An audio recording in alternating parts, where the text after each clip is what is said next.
Mayday, Mayday, Mayday. Salut et bienvenue dans ce nouveau Mayday.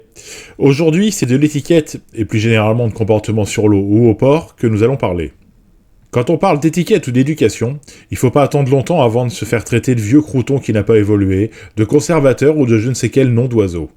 Pour autant, sans le savoir, tout le monde respecte des étiquettes, des rituels, des codes ou des règles. Que ce soit sur la route, au pied d'une tour d'immeuble, dans un port ou en plein champ, nous avons tous des réflexes que l'environnement, l'éducation ou encore les habitudes nous ont fait prendre. Et il en va de même pour le bateau. S'il n'est inscrit nulle part quelles sont les bonnes ou les moins bonnes choses à faire, vous serez rapidement rappelé à l'ordre, le plus souvent avec la gentillesse et la bienveillance des gens de mer, si vous oubliez quelques points de ce code de conduite du bien naviguer ensemble. Aujourd'hui, parlons des pare-battages. Très utile lorsque vous accostez ou venez à couple, il est de coutume de les rentrer sur le bateau pendant la navigation.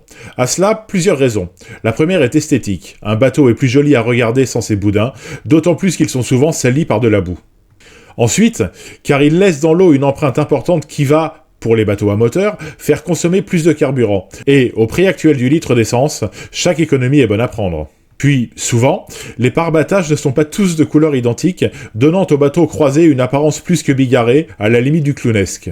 Enfin, et parce que c'est quelque chose que vous entendrez souvent dans cette série, parce que c'est la tradition et qu'elle s'applique, point final.